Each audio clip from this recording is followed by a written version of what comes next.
साथियों नमस्कार, मैं doctor Vinod Kumar dairy farming से संबंधित आपसे बात कर रहा हूं। साथियों, अगर आपको डेयरी फार्मिंग से कोई भी जानकारी चाहिए तो आप मेरे जो नंबर है, कॉन्टैक्ट नंबर, उस पर आप मेरे से संपर्क कर सकते हैं। किसान भाइयों, डेयरी फार्म में मुनाफा कमाने के लिए गायों का न्यूट्रिशन हमें बहुत सही तरीके से करना चाहिए। डेयरी फार्म पे दूध वाली गाय के साथ साथ में जो नॉन मिल्किंग गाय हैं, जैसे ड्राई एनिमल हैं, काफ हैं, हीफर हैं, उनका भी राशन हमें सही तरीके से फॉर्मुलेट करना चाहिए। आज हम 5 पॉइंट्स पे बात करेंगे। सबसे पहला है, हमें अपने मिल्किंग एनिमल पे सब क्लिनिकल हाइपोकैल्सीमिया को बचाव करने के लिए जो न्यूट्रिशन है उसमें चेंजेस करने चाहिए। साथियों, अगर अपने डेयरी फार्म पे एक गाय को मिल्क फीवर का केस आपको देखने को मिलता है तो हो सकता है आपके डेयरी फार्म में 8 से 10 ऐसी गायें हैं जिनमें सब क्लिनिकल हाइपोकैल्सीमिया है। सब क्लिनिकल हाइपोकैल्सीमिया का मतलब कैल्शियम की कमी है, लेकिन आपको देखने में लग रहा है भी सब ठीक चल रहा है, मतलब छुपी हुई बीमारी है। तो सब क्लिनिकल हाइपोकैल्सीमिया में आपको कोई भी लक्षण है वो दिखाई नहीं देते हैं। इसमें कैल्शियम का जो लेवल है वो 8.5 मिलीग्राम पर डेसीलीटर से नीचे आ जाता है।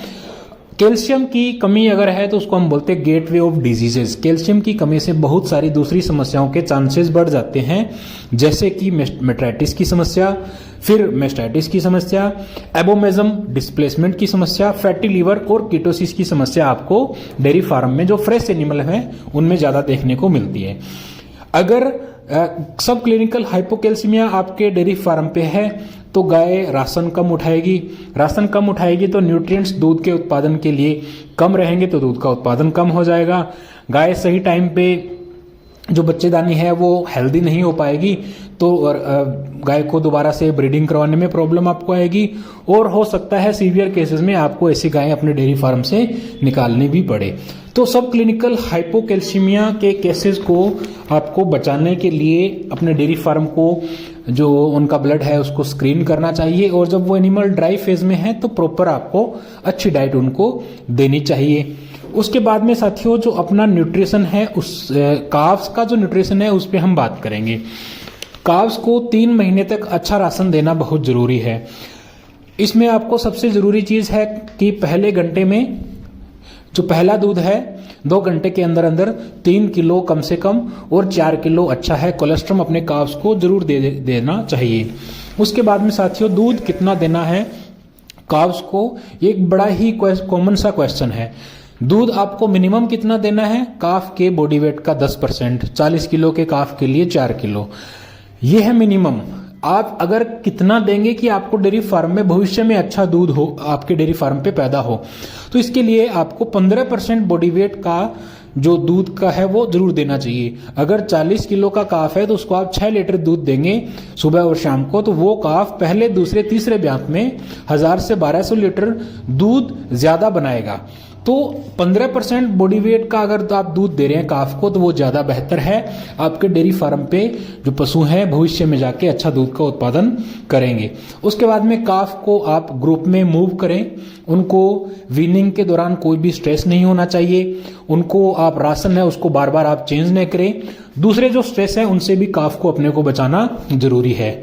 इसके बाद में आपका जो फीडिंग प्रोग्राम है काफ्स का वो ऐसा होना चाहिए कि 22 से 24 महीने में उनका वजन मैच्योर बॉडी वेट का 85% वजन उनका हो जाना चाहिए, और उनकी जो स्केलेटल ग्रोथ है, हाइट और लंबाई है, वो मैच्योर एनिमल की 95% तक बढ़ जानी चाहिए। अगर इतनी ग्रोथ नहीं लेके आप अपने काव्स की नहीं ले पा रहे हैं तो इसका मतलब आपके न्यूट्रिशन में कहीं ना कहीं कमी है। तो साथियों, अगर कोलेस्ट्रॉल अगर आप नहीं देते हैं तो आपके डेयरी फार्म पे जो काफ है उनकी मोर्टिलिटी के 70% चांसेस बढ़ जाते हैं, और उनका दूध का उत्पादन भी फिर कम रहेगा। तीसरा है साथियों, आपको अपने डेयरी फार्म पे जो लंगड़ी गाय है, लेमनेस की समस्या, उसको जल्दी पहचानना है। लेमनेस की समस्या से गाय को कंटिन्यूअस दर्द होता है, गाय राशन का इंटेक कम करेगी, दूध का उत्पादन कम करेगी, रिपीट ब्रीडिंग की समस्या ज्यादा आएगी, गाय हीट में नहीं आ पाती हैं, स्ट्रेस के कारण सिस्टिक ओवरीज की टेंशन भी गायों को ज्यादा रहती है। तो साथियों, इसमें क्या है, आपको अपने डेयरी फार्म पे लेमनेस की जो गाय है वो पहचाननी है। लेमनेस की जो गाय है उनको पहचानने के लिए आप गायों को जब वो वॉक करती हैं, चलने के दौरान आपको गायों को देखना है। कोई भी पशु आपके डेयरी फार्म पर चलते वक्त उनकी अगर रीढ़ की हड्डी में बैंड है, रीढ़ की हड्डी को मोड़ के वो चलते हैं, तो वो है कि सेकंड, अगर हम लेमनेस स्कोरिंग की बात करें तो उसको हम 2 स्कोर देते हैं। अगर कोई गाय खड़े हुए रीढ़ की हड्डी ठीक है, चलते हुए भी उसकी रीढ़ की हड्डी एकदम सीधी है, तो वो गाय लेम नहीं है। अगर कोई गाय चलते हुए रीढ़ की हड्डी को मोड़ के चलती है तो वो 2 का स्कोर है। ऐसी गायों को आपको अलग करना है। अलग करने के बाद में उनके जो खुर हैं उनको आपको चेक करना है। खुर चेक करने के बाद में अगर ज़रूरत पड़ती है तो उनके खुरों को आप ट्रिमिंग करें, या फिर जो सोल अल्सर्स हैं उनके लिए भी आप उनको चेक करें। एप्रोप्रिएट उनका ट्रीटमेंट देके उन गायों को लेमनेस की समस्या ज़्यादा बिगड़े उससे पहले आपको उनका प्रॉपर ट्रीटमेंट करना है। उसके बाद में साथियों, जो ड्राई एनिमल्स हैं उसमें हमें एनर्जी के लेवल का ध्यान रखना है। एनर्जी का लेवल जो ड्राई एनिमल्स हैं उनमें होना चाहिए 0.6 mkcal net energy of lactation पर पाउंड ऑफ ड्राई मैटर। अगर आप ड्राई एनिमल्स को ज़्यादा एनर्जी देंगे तो एनर्जी प्रोटीन का खर्चा राशन में सबसे ज़्यादा रहता है। तो आप अगर ज़्यादा खिलाएंगे तो सबसे पहला आपकी कॉस्टिंग बढ़ गई, दूसरा है एनिमल फैटी हो जाएगा। अगर ड्राई एनिमल फैटी है तो ब्यांत के बाद में उसका जो फीड इनटेक है वो कम हो जाएगा, फैट ज़्यादा मोबिलाइज होगी, फैटी लीवर और कीटोसिस की समस्या बढ़ेगी। तो इसके लिए आपको ओवर फीडिंग एनर्जी की बिल्कुल नहीं करनी है। आप ध्यान रखें भी लास्ट के 2 महीने में बॉडी कंडीशन स्कोर 3 के आसपास हो, न BCS बढ़े न घटे। उसके बाद में साथियों, अगर आप गायों को केवल मक्के का साइलेज दे रहे हैं ड्राई एनिमल को, तो उनको आप 2.5 से 4.5 किलो प्रतिदिन जो तूड़ी है वो उनको ऐड कर सकते हैं। आप तूड़ी ऐड करेंगे, NDF की मात्रा बढ़ेगी, एनर्जी का लेवल ठीक रहेगा। आप अगर ड्राई एनिमल को पूरा ही कॉर्न साइलेज देंगे तो फैटी होने के चांसेस बढ़ जाएंगे। फिर साथियों, आपको जो 5th पॉइंट है वो है कि गायों को आपका जो उनकी कंफर्ट है उसको इवेलुएट करना है और काउ कंफर्ट को इम्प्रूव करना है।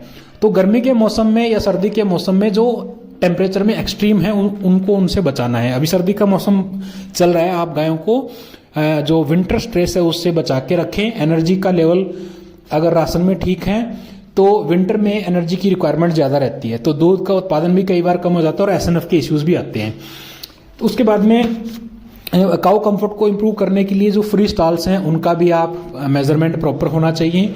एनिमल को ज़्यादा से ज़्यादा फ्री स्टॉल में बैठना चाहिए।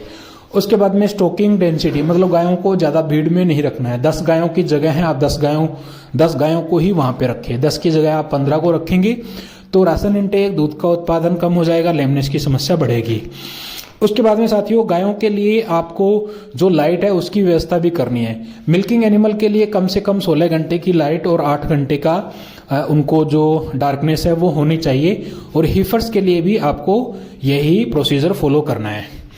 उसके बाद में साथियों, आपको जिन एनिमल को आपको ब्रीड करवाना है, प्रेग्नेंट करवाना है, उनकी रिप्रोडक्टिव परफॉर्मेंस को आपको मॉनिटर करना चाहिए। उनका डाटाबेस आपको रखना चाहिए भी किस गाय का ब्यांत के बाद में कितना टाइम हो गया, कब इसको हीट में आना चाहिए। अगर गाय नहीं आ रही है तो उस पर आप एक्शन लें। अगर कोई गाय एनेस्ट्रस में है तो उसका ट्रीटमेंट भी सही टाइम से होना चाहिए। तो इसके लिए डाटा रिकॉर्डिंग करें, और जो अपनी ओपन गाय हैं उनको आप सही टाइम से ब्रीडिंग जरूर करवाएं। अगर आपके डेयरी फार्म पे काविंग इंटरवल 13.5 महीने से ज़्यादा हो रहा है, मतलब एक ब्यांत से दूसरे ब्यांत के बीच में 13.5 महीने से ज़्यादा का टाइम है, तो वो फिर आपका डेयरी फार्म नुकसान की तरफ जाएगा।